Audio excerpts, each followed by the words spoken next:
prière, de délivrance et de restauration, n'est-ce pas, homme de Dieu? Tout à fait, leader du Centre Évangile Miracle, et je veux saluer tous les auditeurs de la Voix Sainte.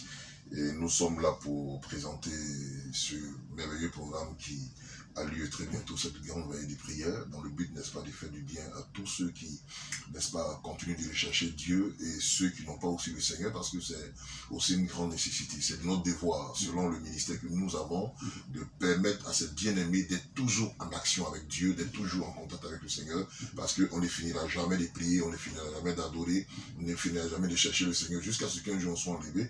Donc c'est pourquoi ce programme est organisé, dans le but que tous ceux qui vont se déplacer aient, n'est-ce pas, la victoire sur les œuvres des ténèbres, surtout voient aussi leur exaucement, n'est-ce pas, se manifester et tout ce qui était bloqué, n'est-ce pas, se débloquer dans la vie.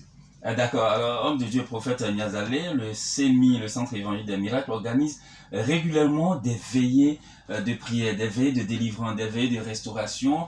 Alors, quelle est la différence entre ces différentes veillées et un programme ordinaire d'évangélisation? Oui, vous savez, la veillée, c'est un acte de foi, parce qu'on quitte nos maisons pour venir dans la nuit pour chercher la face de Dieu. Et c'est des moments de beaucoup d'efforts et Dieu aime cela. C'est en cela que le Seigneur, n'est-ce pas, se manifeste. C'est vrai que nous organisons des séminaires. Vous savez que moi, mon ministère a presque grandi dans les veillées de prière depuis les années, je vais dire, 94, avec le feu prophète Kakou. C'est là que j'ai été habitué aux veillées, et c'était un homme qui faisait assez de veillées. Donc une veillée, il y a encore plus de punch, il y a encore plus d'exaucement, parce que on quitte nos maisons, hein, on quitte nos sommeils, on quitte tout et on vient dans la nuit chercher le Seigneur. C'est une bonne stratégie que beaucoup de personnes ne savent pas.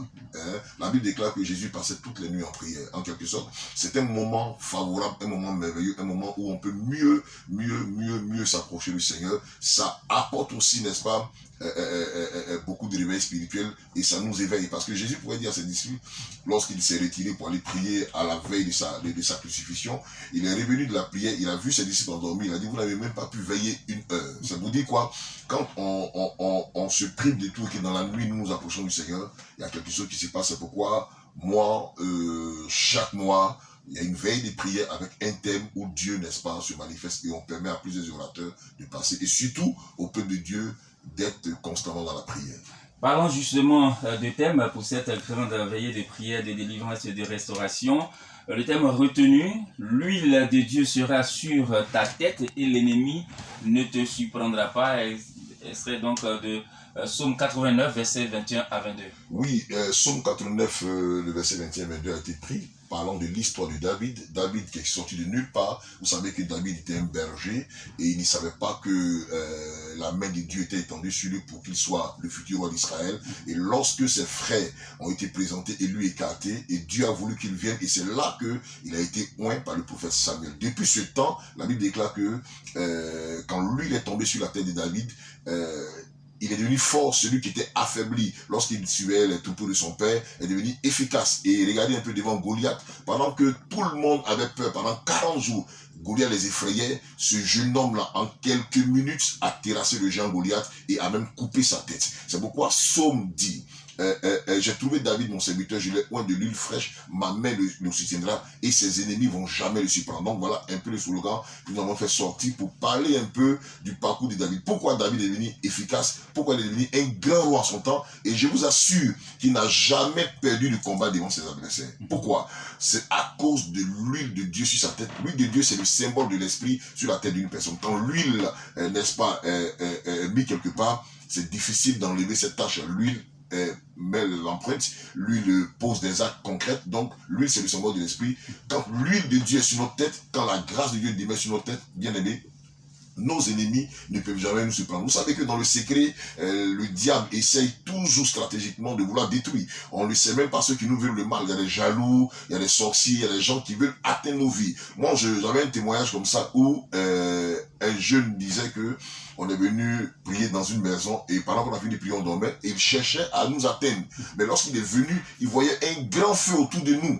et ça a brûlé à plusieurs reprises, et le matin on trouve quelqu'un qui pleure, et c'est comme ça, en les entendant, que la personne s'est dévoilée. Donc c'est pour dire quoi? Quand tu es imprégné de la grâce de Dieu, quand la grâce de Dieu est continuellement sur ta vie, tes ennemis ne peuvent pas te surprendre. Aujourd'hui, c'est un peu compliqué de voir un chrétien qui meurt prématuré, sans toutefois accomplir les desseins de Dieu dans sa vie, et on dit Dieu a donné, Dieu a repris. Et c'est comme ça. Pourquoi? Parce que arrivé dans notre cheminement avec le Seigneur, on abandonne le Seigneur, et la grâce de Dieu c'est sur nos vies. Le diable peut nous atteindre. Donc c'est une veillée où nous allons amener tous les chrétiens à conserver la grâce de Dieu sur leur vie, surtout l'onction de Dieu sur leur vie. C'est ça qui va marquer la différence tout le temps de l'histoire. C'est pourquoi quand l'onction est sur ta vie, tes ennemis, quelle que soit leur qualité, quelle que soit leur force, quelle que soit leur manigance, quelle que soit leur stratégie, quelle que soit leur manifestation, quel que soit leur nombre, ils ne pourront jamais te surprendre. Au contraire, tout ce qu'ils feront, ça sera pour ton bien. Regardez un peu la vie de Joseph. La femme de Potiphar voulait, n'est-ce pas, exposer la vie de Joseph en menant un mensonge pour qu'on le condamne.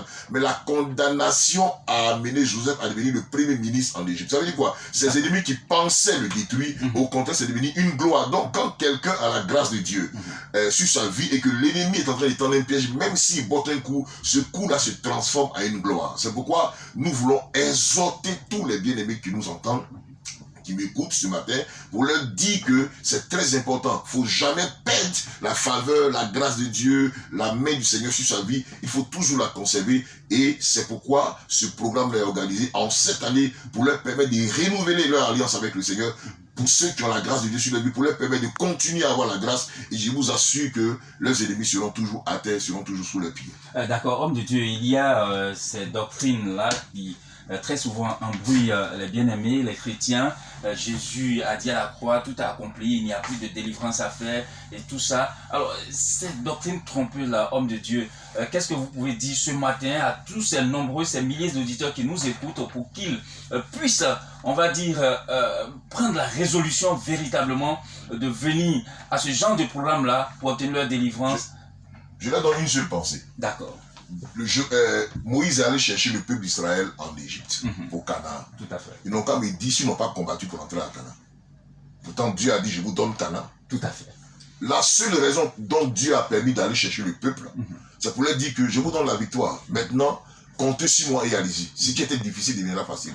Jésus à la croix nous permet désormais d'avoir la victoire stratégique sur le camp de l'ennemi. Vous voyez, selon sa loi, selon sa parole, en suivant sa parole. C'est un principe de base. Donc, il s'est donné à la croix. Désormais, nous avons accès à la grâce de Dieu qui était impossible en quelque sorte. Donc, avec la grâce de Dieu, nous terrassons. Ça n'empêche qu'on prie, bien aimé. On doit continuer à prier, c'est ce qui est important. Il dit prier sans cesse. Pourquoi on jeûne? On doit continuer à jeûner. Il a même dit veillez et priez. Veillez et priez. Aujourd'hui, on fait croire aux gens que non, c'est tout est accompli, ce qui est sûr, reste tranquille. Et voilà pourquoi l'église aujourd'hui est dans la défaite. Et on voit l'ennemi continuer à détruire l'église, etc. Malgré que Jésus ait dit tout est accompli, c'est vrai, tout est accompli, c'est fini, tu as dormi, tu as sorti au ciel. Non, pour dire l'ennemi que tu ne pouvais pas atteindre. Moi, je suis venu te donner la victoire. Désormais, à mon nom, tu peux vaincre le sorcier, tu peux vaincre le diable. À mon nom, les portes peuvent maintenant s'ouvrir en quelque sorte. Vous voyez? Donc c'est ce droit-là que le Seigneur est venu nous donner au poteau de la croix. Donc désormais, tous ceux qui ont les regards fixés vers le Seigneur, qui l'acceptent comme Seigneur et Sauveur, ont la victoire sur le camp de l'ennemi. Ça ne veut pas dire qu'on ne va pas combattre. Ça ne veut pas dire qu'on ne sera pas attaqué. On sera attaqué. Mais à cause du nom de Jésus et de la grâce du Seigneur, Dieu nous conservera. Aujourd'hui, ne plongeons pas les chrétiens dans la paresse. Pourquoi la Bible est faite? Donc, dans ce cas-là, on ne lit plus la Bible. On ne va plus prier. On ne va plus chercher la face de Dieu. On ne va plus gêner. C'est un faux message. Et moi, je dis aux chrétiens de se ressaisir. C'est à cause de toutes ces personnes-là, à cause de toutes ces choses-là, des personnes, ça donne à certaines personnes pour des mauvaises doctrines. Et après, ils sont surpris de leur histoire. Mais je veux leur dire, il faut qu'on reste connecté jusqu'au bout, jusqu'à ce que notre salut paraisse. D'accord. Homme de Dieu, ce n'est pas la première veillée que le CEMI organise. Il y a eu beaucoup de veillées avec beaucoup de témoignages. Alors, pour cette veillée de ce vendredi 25 mars 2022, combien de personnes attendez-vous? Première question. Deuxième question, qui sont les personnes concernées? Nous attendons tout le monde, surtout que Dieu nous a fait la grâce d'avoir un endroit où prier, un temple merveilleux à la grâce du Seigneur qui peut contenir près de 2500 personnes. Wow. Donc nous attendons tout le monde. Nous attendons des pasteurs. tout le corps pastoral qu'on peut citer, le bishop, etc., les servants de Dieu. Nous attendons les chrétiens eux-mêmes et surtout ceux qui n'ont pas Christ. Parce que non seulement nous qui avons Jésus-Christ, ça sera une nuit explosive pour nous de continuer à conserver l'huile de Dieu sur notre tête ou soit de renouveler l'alliance avec le Seigneur, et aussi pour les païens, ça sera un moyen pour eux d'avoir la victoire sur les yeux des ténèbres, et tous ceux qui viendront malades, tous ceux qui vont venir avec leur situation difficile et compliquée, les malades, etc., quelle que soit la maladie, il y aura un temps dégagé pour les guérisons, des miracles, etc. Donc, c'est une nuit complète que personne ne doit se faire compter. C'est venir voir et ces personnes verront la gloire du Seigneur. C'est une nuit où le Seigneur fera encore des choses merveilleuses. Vous voyez, à partir de tout ce qui va se faire au cours de la veillée, Dieu agira dans la vie de tous ceux qui vont se dépasser. Nous attendons tous les hommes de Dieu, tous les servants de Dieu. Nous attendons le peuple du Seigneur. Nous attendons aussi ceux qui n'ont pas Christ, ceux qui pensent être toujours effrayés, ceux qui sentent être dans la défaite, ceux qui pensent que les sorciers ont le dessus sur la vie. C'est vrai, à un moment donné, on peut te terroriser. Mais quand tu découvres la vérité, tu finis par avoir la victoire. C'est pourquoi nous profitons pour dire à toutes ces personnes, nous sommes prêts à les attendre. La sécurité sera garantie. On aura tout à l'heure, on va les citer tout ce qu'il y aura pour leur déplacement. Et je pense que tout se passera dans des conditions meilleures. D'accord, homme de Dieu, je reviens à vous dans un court instant. Le temps pour nous de nous tourner vers le pasteur Boué qui va nous donner les détails de cette grande veillée de prière, de délivrance et de restauration organisée par le Centre évangélique des miracles dirigé par le prophète Niazalé Didier. Serviteur de Dieu, bonjour. Bonjour. D'accord, alors ce vendredi 25 mars, le vendredi 25 mars de 20h à l'aube, pour cette veillée, quelles sont les dispositions pratiques qui ont été prises? Je veux dire à quelqu'un qui m'écoute que Dieu, de par sa grâce, permet que cette veillée soit organisée pour que quelqu'un puisse marcher au pas du géant. Voilà, et il n'y aura pas deux orateurs, ça sera notre papa seulement, pour pouvoir vraiment aider tout le corps de Christ. Dans la vie, il faut découvrir pour découvrir. Il y a des choses que tu dois expérimenter afin de pouvoir aller encore plus loin avec le Seigneur. Comme Jésus-Christ l'a dit à Pierre, avance en eau profonde et jette ton filet. Et sur la base de la parole de Dieu, Pierre a fait des exploits. Tu veux faire des exploits, tu veux vivre une vie chrétienne victorieuse, rendez-vous pour le 25 sur le cours de 20h au Centre évangélique des miracles. La disposition particulière à prendre, c'est que tu dois fournir des efforts pour te rendre au Carrefour Faya. Le lieu de rassemblement, quelle que soit ta position, viens au Carrefour Faya, et tout à l'heure, je vais communiquer des contacts sur lesquels vous pouvez nous joindre pour nous appeler, et nous allons vous indiquer l'église. Les cars seront disponibles également au Carrefour Faya. Des navettes. Voilà, du Carrefour Faya à l'église, les cars seront disponibles déjà sur le coup de 19h00. Il y aura plus de 3 cars qui vont faire la navette entre l'église et le Carrefour.